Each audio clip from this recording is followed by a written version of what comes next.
The Valkyrie fleet moved through the solar system like a wave of death. 200 ships in perfect formation, their shields glowing blue against the darkness of space. Admiral Korath watched from his command chair as they passed the outer planets. Everything was going according to plan. "Status report," he ordered. "All ships at full power," his tactical officer replied. "No enemy contacts detected." The humans appeared to have abandoned their orbital stations. Korath nodded. This was expected. Primitive species often hid when the Dominion arrived. They would find them eventually. They always did. The fleet passed the gas giants and entered the asteroid belt. Millions of rocks floated in the void, ranging from pebbles to small moons. It was difficult terrain, but the Valkyrie had navigated worse. That was when the first ship disappeared. God, it happened so fast that no one noticed at first. A destroyer on the edge of the formation simply stopped transmitting. Then another. Then 3 more. "What is happening?" Korath demanded. His officers scrambled to find answers. By the time they understood the situation, 12 ships had gone dark. Sensors showed debris fields where the vessels had been moments before. "We are under attack," the tactical officer said, his voice shaking. "The humans are hiding in the asteroids." Korath stood up. "Show me." The main screen zoomed in on the asteroid field. Hidden among the rocks were dozens of human vessels. They were ugly things, converted mining ships covered in weapons. They looked like toys compared to Valkyrie warships. But they were fast, and they knew this terrain. Commander Nick Sullivan was at the front of the human formation. His ship, a former cargo hauler named Lucky Strike, carried 8 railguns and 40 missiles. It was not much against Valkyrie shields. But that was not the plan. "All units, begin attack run," he ordered. "Remember, we are not here to destroy their fleet. We are here to distract them." The human ships launched from their hiding spots. They fired everything they had at the Valkyrie formation. Most of the shots bounced harmlessly off alien shields. But some found gaps, some hit engines, some damaged sensor arrays. The Valkyrie responded with overwhelming force. Their weapons turned space into a storm of energy beams and explosions. Human ships died by the dozen. But for every one that was destroyed, the crew had bought precious seconds for the real attack. Master Sergeant Kevin Ortiz was crammed into a stealth pod smaller than a car. With him were 4 other soldiers, each one carrying enough explosives to destroy a building. Their target was a Valkyrie cruiser 3 kilometers away. "Launch in 10 seconds, the pilot announced. "Good luck, everyone." The pod shot out of its hiding spot and flew toward the cruiser. It was designed to look like debris, just another piece of rock in the asteroid field. The Valkyrie sensors ignored it. Ortiz and his team attached to the hull without being detected. They cut through the outer plating with plasma torches and entered through a maintenance hatch. Inside, the air was breathable but hot. The corridors were too tall and too wide, built for creatures larger than humans. "Move fast," Ortiz whispered. "We have 20 minutes before they figure out we are here." They killed the first Valkyrie guard before he even knew they were there. The alien was over 2 meters tall, with thick scales and claws that could tear through metal. But he had never faced humans before. He did not know that these small creatures were extremely dangerous. When they wanted to be, the team moved through the ship like ghosts. They avoided large groups and took out isolated targets. Every dead Valkyrie was hidden so the alarm would not be raised too soon. Private First Class Danny Martinez was the youngest member of the team.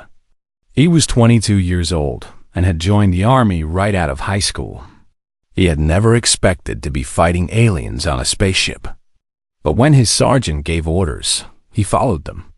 They reached the engine room in 18 minutes. It was a massive chamber filled with glowing machinery that hurt to look at directly. 4 Valkyrie technicians worked at control panels, unaware of the danger. Ortiz gave the signal. The team attacked. The fight lasted less than a minute. The Valkyrie were larger and stronger, but they were not soldiers. They were engineers. They died screaming in a language the humans did not understand. Martinez planted the explosives while the others guarded the doors. His hands was steady despite his racing heart. He had trained for this 100 times. The charges were set in 30 seconds. "Package is ready," he reported. 5-minute timer. They ran. They did not bother being quiet anymore. Alarms were going off everywhere. Valkyrie soldiers were responding. The team fought their way back to the maintenance hatch, losing one member to enemy fire. Sergeant Paula Webb took a plasma bolt to the chest. She kept firing until her body stopped working, giving the others time to escape. Her last words were a curse aimed at the alien who killed her. The surviving team members made it back to their pod just as the explosives detonated. The cruiser tore itself apart from the inside. Secondary explosions ripped through the hull as fuel and ammunition cooked off. By the time it was over, nothing remained but twisted metal and bodies. Similar attacks were happening across the Valkyrie fleet. Boarding teams hit 23 ships. 12 were destroyed completely. 8 were badly damaged. 3 teams were killed before completing their missions. Admiral Korath watched his fleet being torn apart by creatures he had dismissed as primitive. Rage filled his heart. No species had ever done this to the Dominion. No species had ever dared. "Destroy everything," he ordered. "Every asteroid. Every piece of debris. Leave nothing alive." His ships obeyed. Energy weapons lit up the void. Asteroids were vaporized by the thousands. Human ships, both manned and unmanned, were hunted down and destroyed. But the damage was done. The Valkyrie fleet that arrived at Earth was not the perfect war machine that had left home. It was wounded. It was angry. And for the first time in living memory, it was afraid. Commander Sullivan did not survive the battle. His ship was destroyed in the final minutes of the fighting, caught by 3 Valkyrie cruisers that had cornered him against a large asteroid. His last transmission was recorded by Earth's listening stations. "We hurt them," he said, his voice calm despite the alarms blaring around him. "We hurt them bad. Now, finish the job." Captain Diane Lopez, his weapons officer, was with him at the end. She had been married to another pilot who died in the first wave of attacks. She had nothing left to lose and no reason to surrender. "It has been an honor, Commander," she said. "Likewise, Captain." The ship exploded seconds later. But the message got through. Earth knew that the fight had begun. Earth knew that humans could kill Valkyrie. And Earth knew that this was only the beginning. The Valkyrie Dominion had ruled the stars for 10,000 years. They had conquered 17 star systems and brought hundreds of species under their control. Their ships were massive, their weapons were powerful, and their soldiers were feared across the galaxy. No one had ever defeated them. No one had even come close. Admiral Korath stood on the bridge of his flagship, the Eternal Supremacy. He was tall, even by Valkyrie standards, with dark green scales covering his body and yellow eyes that had seen 100 worlds burn. Today, those eyes were looking at a small blue planet on the main screen. "Tell me about this world," he said to his tactical officer. The officer pulled up the data on his console. "The planet is called Earth by its inhabitants. They call themselves humans. Population is approximately 8 billion. They've achieved basic space travel, but nothing beyond their own moon. Their weapons include nuclear devices and simple projectile systems." Laughter spread across the bridge. The Valkyrie crew found this information amusing. Nuclear weapons were something they had moved past thousands of years ago. Projectile weapons were what primitive species used before they learned real warfare. "They have no shields?" Korath asked. "No shields, Admiral. No energy weapons. Their largest military vessels are confined to their oceans. They appear to spend most of their time fighting each other, More laughter. Kareth allowed himself a small smile. This would be easy. Another world added to the Dominion. Another species put to work for the glory of the Empire. Send the standard message, he ordered. They have 40 days to surrender. If they refuse, we will destroy their largest cities as punishment. Then they will surrender. The message was sent. It traveled at faster than light speed and reached Earth within minutes. Military installations around the world picked up the signal. Governments were notified. Within hours, the entire planet knew that aliens existed, and those aliens wanted Earth to submit. The United Nations called an emergency meeting. Leaders from every nation gathered in New York. Some came in person. Others joined through video links. The mood was one of panic and confusion. The French ambassador spoke first. We must consider negotiation. Perhaps we can reach an agreement that preserves some of our independence. The Russian representative shook his head. Negotiation implies we have something to offer. These beings have technology far beyond ours. What can we possibly give them that they cannot simply take? Arguments continued for hours. Some wanted to surrender immediately. Others suggested hiding underground and waiting for the aliens to leave. A few suggested using nuclear weapons, though no one was sure if that would even work. Then General Laura Quinn stepped forward. She was 53 years old, with short gray hair and a face that showed no fear. She had served in the United States Space Force for 25 years and had fought in conflicts on 3 continents. She had seen the worst that humans could do to each other.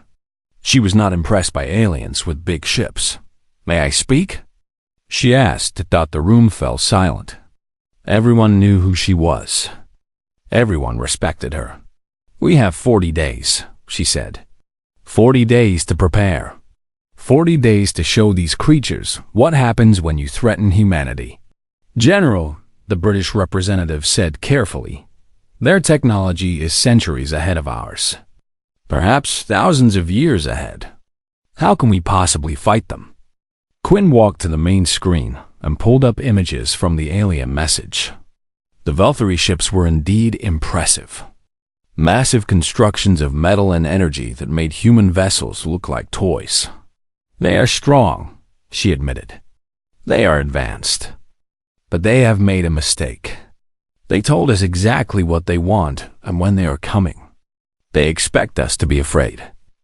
They expect us to give up." She turned to face the assembly. "I have studied war my entire life. I have learned one thing that these aliens do not understand.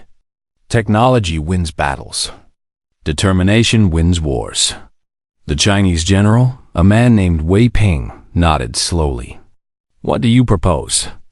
"We cannot match their ships. We cannot match their weapons. But we can make them pay for every inch of space they take. We can make this conquest so expensive that they will wonder if it was worth it. And if we fail?" someone asked. Quinn's expression did not change. "Then we fail fighting. But we did not fail on our knees." The vote took 3 hours. In the end, the majority agreed to resist. Not everyone was happy with this decision. Some countries chose to surrender anyway, hoping for mercy. But most of the world stood with General Quinn. Over the next 40 days, Earth prepared for war. Factories that had been making cars started making weapons. Scientists worked around the clock to understand the alien technology from the message. Miners volunteered to pilot converted asteroids mining ships. Soldiers trained in zero-gravity combat, using simulators built in just weeks. The plan was simple. They could not win a direct fight, so they would not fight directly. They would hide in the asteroid belt between Mars and Jupiter. They would attack from the shadows. They would board enemy ships and destroy them from inside. They would make the aliens bleed. Commander Nick Sullivan was chosen to lead the first attack wing. He was 38 years old, a former Navy pilot who had transferred to the Space Force when it was created. He had a wife and 2 children back in Texas. He knew he might never see them again. "You understand the mission?" General Quinn asked him on the day before the fleet launched. "Yes, ma'am." "Hit them hard. Make them hurt. Don't worry about coming back." Quinn looked at him for a long moment. "I want you to come back, Commander. We're going to need experienced people for what comes next." "What comes next?" She almost smiled. "If we survive this first fight, we teach the rest of the galaxy how to resist. The Valkyrie have conquered many worlds. That means there are many species who hate them. We just need to show them that fighting back is possible." Sullivan nodded. He understood now. This was bigger than just Earth. This was about showing the universe that some species could not be conquered. On the 40th day, the Valkyrie fleet entered the solar system. 200 warships, each one capable of destroying a city with a single shot. Admiral Korath expected to find a planet ready to surrender. Instead, he found silence. No messages. No white flags. Just a blue planet sitting quietly in space. "They are stubborn," he said to his crew. "No matter. Stubborn species break just like the others. It simply takes a little more time." He had no idea how wrong he was. The High Council of the Valkyrie Dominion met in the Grand Chamber on their homeworld of Velth Prime. This room had witnessed the rise of empires and the fall of civilizations. The 7 supreme commanders who sat here controlled more territory than most species could imagine. Today, they watched recordings of humans killing their soldiers. And no one was laughing anymore. High Commander Zeth was the oldest being in the room. He had lived for 300 years and had seen countless species bow before the Dominion. His scales had turned gray with age, and his movements were slow. But his mind remained sharp. "Play it again," he ordered. The holographic display showed a human boarding team fighting through a Volturi ship. The creatures were so small, barely reaching the chest of an average Volturi warrior. Their weapons were simple projectile devices that should not have been able to hurt anyone. But they fought like nothing the Council had ever seen. A female human, identified as Staff Sergeant Maria Reyes, lost her arm to an explosion halfway through the assault. The limbs simply tore away, blood spraying across the corridor walls. Any Valkyrie would have gone into shock. Any Valkyrie would have collapsed. Reyes kept fighting. She switched her weapon to her remaining hand and continued forward. She killed 4 more soldiers before blood loss finally stopped her. And even then, she managed to crawl close enough to detonate her explosives. "Pause," Zeth said quietly. The image froze on the human's face. Her expression showed pain, yes, but also something else. Determination, anger, a complete refusal to accept defeat. Supreme Commander Thalas spoke first. "This is impossible. Their biology should not allow for this level of damage resistance. Our medical analysis indicates they feel pain just as we do." "They feel it," Zeth agreed. "They simply ignore it." Another recording played. This one showed a pilot, Lieutenant Chris Palmer, in the cockpit of a badly damaged human ship. 3 Valkyrie cruisers were closing on his position. He had no weapons left, no escape route, no hope. A sane being would have surrendered.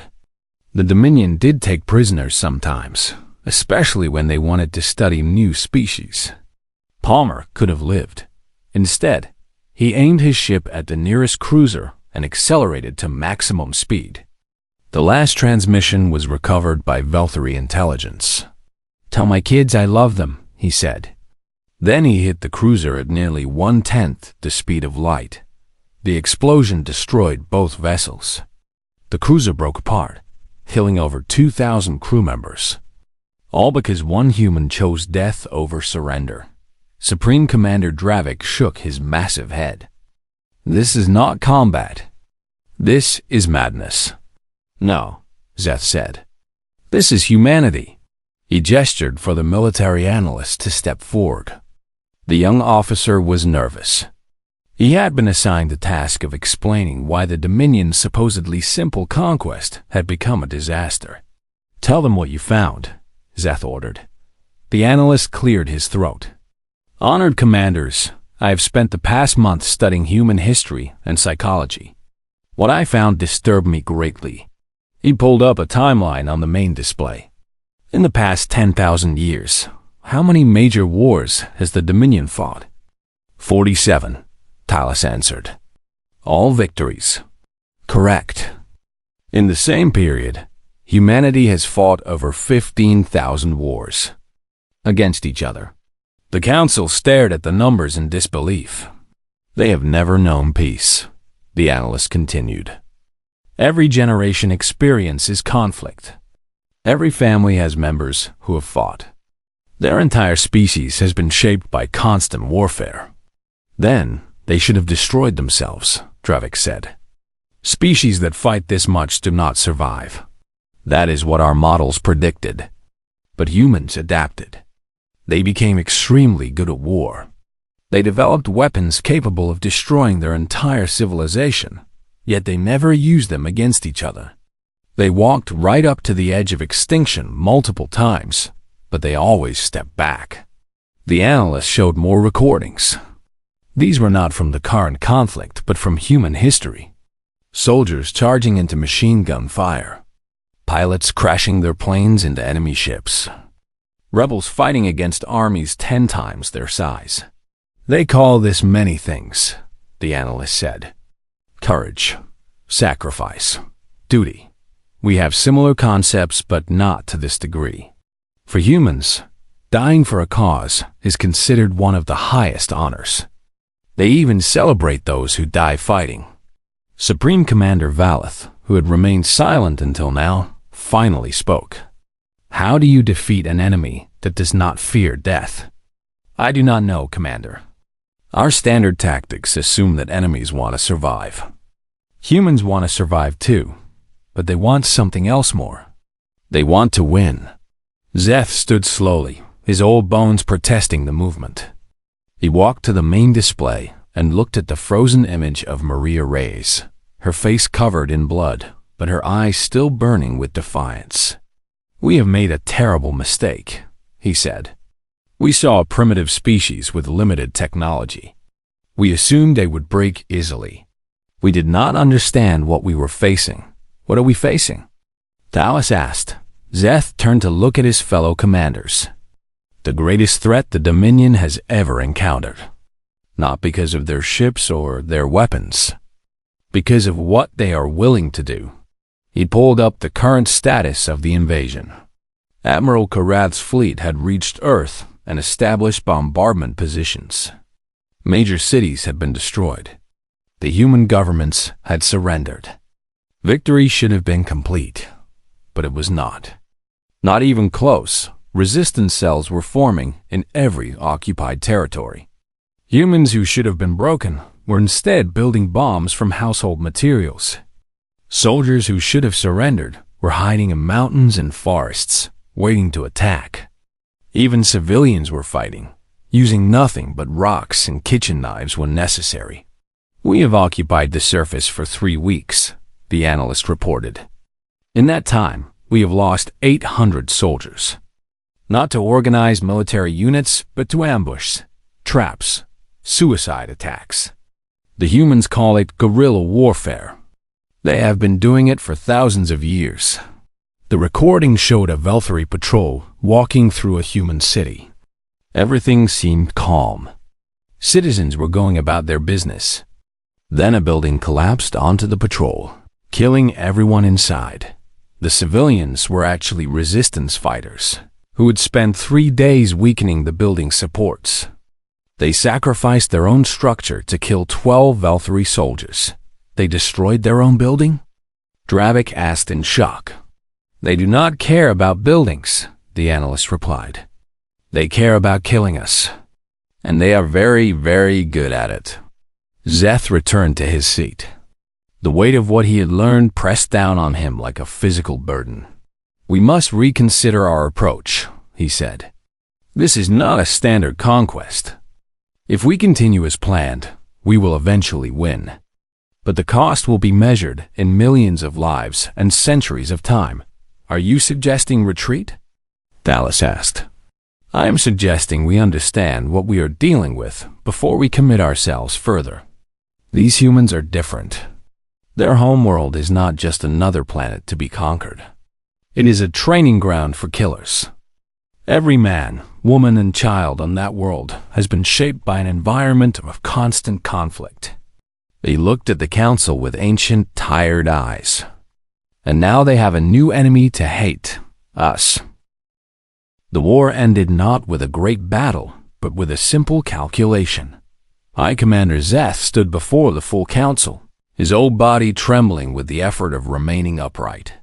Behind him, holographic displays showed numbers and projections that told a story of defeat. We have occupied Earth for 6 months, he said. In that time, we have lost nearly 40,000 soldiers. We control the major cities, but we do not control the population. Every day brings new attacks. Every night brings new deaths. Supreme Commander Thalas studied the data with growing horror. These losses are unsustainable. Correct. At current rates, we will need to commit 40% of the Dominion's total military to hold this one planet. Even then, our analysts estimate pacification will take 300 years. 300 years? Dravik repeated in disbelief. Perhaps longer. The humans are adapting faster than we anticipated. They are already building weapons based on captured Velthari technology. Within a decade, they will have energy shields. Within 2, they will have faster than light travel. Zeth changed the display to show a galaxy map. Red dots marked worlds under Dominion control. But now, several of those dots were flashing orange. There is another problem, he continued. The resistance is spreading beyond Earth. The Kethni have begun work slowdowns in their factories. The Vlor are hiding in their deep oceans and refusing contact. The Zistari have started organizing for the first time in 3 centuries. Because of the humans? Because of what the humans have shown them. That the Dominion can be hurt. That we can be fought. That we are not invincible. Admiral Koranth's image appeared on a communication screen. He had aged visibly in the past months, his scales dulled by stress and exhaustion. Commanders, he said, I must inform you that we have intercepted human transmissions. They are not just fighting us here. They are teaching others how to resist. The display showed a recording of a human woman speaking calmly into a camera. This was Dr. Helen Cruz, a university professor before the invasion. Now she was one of the Resistance's most valuable assets. Building an explosive from common household chemicals is simple, she was saying. You will need these materials, which can be found in most cleaning supplies. The recording was being broadcast on frequencies that could reach occupied worlds throughout Dominion space. It was being translated into 17 different alien languages. She is teaching them to make bombs? Thalas asked. Not just bombs, Korath replied. Organization, communication, psychological warfare. The humans are sharing everything they know about fighting and occupation. And the other species are listening. Zeth walked slowly to the center of the chamber. For a long moment, he was silent, gathering his thoughts. I have served the Dominion for 300 years, he finally said. I have witnessed the conquest of 47 species. I believed we were unstoppable. I was wrong. He turned to face his fellow commanders directly. We underestimated these creatures. We saw their primitive technology and assumed they were weak. We did not understand that technology is not what makes a species dangerous. It is will. It is determination. It is the willingness to sacrifice everything for victory. What do you recommend? Valeth asked. Withdrawal. Complete and immediate. We leave Earth and establish a defensive perimeter at the edge of this system. We do not engage unless attacked. The chamber erupted in protest. Commanders who had never lost a battle refused to accept defeat now. The Dominion had never retreated. The Dominion never showed weakness. But Szeth raised his hand for silence. When he spoke again, his voice carried the weight of centuries. This is not weakness. This is wisdom. We have awakened something that we cannot put back to sleep. The humans will not stop until they have freed every world we have conquered. If we continue to fight them, we will only make them stronger. The vote took hours. Old traditions clashed with new realities. In the end, the decision was made not by courage, but by mathematics. The cost of holding Earth was simply too high. Admiral Korath received the order with mixed emotions. Part of him was relieved. Part of him was ashamed. But mostly, he was tired. Begin withdrawal procedures, he ordered. All units are to fall back to the fleet. The Velthari left Earth slowly, methodically, trying to maintain some dignity in retreat. The human resistance watched them go, weapons ready in case of tricks. But there were no tricks. The Dominion had simply had enough. General Quinn emerged from her bunker for the first time in months. The sky above the mountains was clear, the alien ships visible as bright dots moving away from the planet. Colonel Green stood beside her, watching the retreat. We actually did it. Not yet, Quinn replied. This is just the beginning. She turned to look at her staff, the soldiers and civilians who had fought so hard for so long. They were exhausted. Many were wounded. All of them had lost friends and family, but none of them were broken. The Velthari are leaving, she announced. But they still control dozens of worlds. Billions of beings are still enslaved. Our work is not finished. What do you want us to do, General? Quinn smiled. It was the first real smile she had allowed herself in 6 months. We teach. We train. We help every conquered species fight for their freedom. The Dominion created an empire built on fear. We are going to tear it down, one world at a time. In the months that followed, human advisors began appearing on occupied planets throughout Dominion space. They traveled in small ships, moving quietly through the gaps in Velthari patrols. They brought weapons, yes, but more importantly, they brought knowledge. The Kethni uprising began with a single factory strike. Within a year, the insectoid species had reclaimed 3 planets. The Vlor emerged from their oceans with weapons they had built in secret, driving the Velthari from their world in a matter of weeks. The Sistari, enslaved for 3 centuries, finally rose up and overthrew their overseers. And everywhere the Dominion looked, they saw humans, training rebels, building weapons, spreading hope. On Velth Prime, High Commander Szeth watched the reports come in. Every month brought news of another colony lost, another fleet defeated, another species freed. We thought we were the masters of the galaxy, he said to the empty council chamber. Most of the other commanders had already fled to safer systems. We thought we were invincible. We were wrong. He looked at the star map, watching the red dots turn one by one to green. Free worlds, multiplying like a disease that could not be cured. We have perhaps 50 years before they reach us, he said to no one. 50 years before humanity comes to Velth Prime. He stood and walked to the window overlooking the capital city. It was beautiful, built over millennia by the greatest species in the galaxy. At least, that was what they had believed. I wonder if they will give us the chance to surrender, he murmured. Or if they will simply destroy us, the way we destroyed so many others. There was no answer. But deep in his heart, Szeth already knew. The humans would offer peace. They would offer a chance to join the new order they were building, but they would never forget what the Dominion had done. They would never stop watching.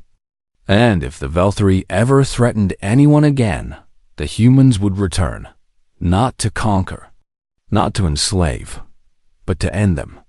That was the lesson Earth had taught the galaxy. Humanity did not just fight back. They kept fighting until there was nothing left to fight. And anyone who threatened them would eventually face the same choice: surrender or die. The Dominion had laughed when they first saw human combat data. They were not laughing anymore. 3 months into the occupation, and the Volturi were starting to break. Not their bodies. Not their ships.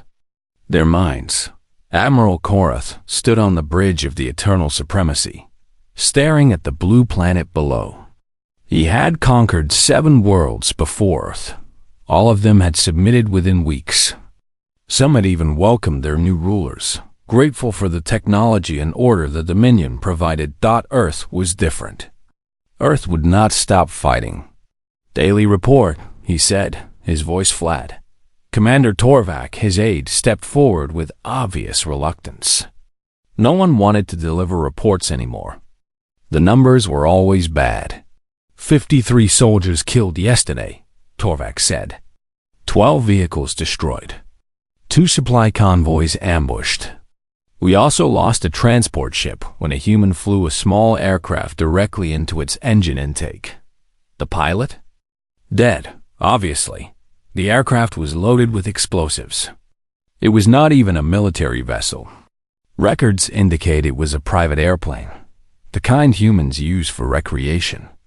Korath closed his eyes. This was happening more and more often. Humans were using anything they could find as weapons. Cars filled with bombs. Drones carrying poison. Even food was dangerous now, as several units had discovered after eating contaminated supplies. "What about the resistance leadership?" he asked. "Have we found General Quinn?" "No, Admiral. Our intelligence suggests she is hiding somewhere in the mountain ranges of the western continent.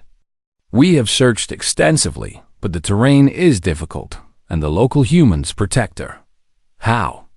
"We have thermal sensors. We have orbital surveillance. How can one human hide from us?" Torvak hesitated before answering. "The humans have learned our capabilities, Admiral. They know what our sensors can see. They have developed countermeasures, underground tunnels, heat-masking materials. They even use their own body heat to create false signals, leading our patrols into traps." Korath slammed his fist against the arm of his command chair. The sound echoed across the silent bridge. Every officer pretended not to notice. "We have conquered races with technology far beyond these creatures," he growled. "Why can we not defeat farmers and factory workers?" No one had an answer.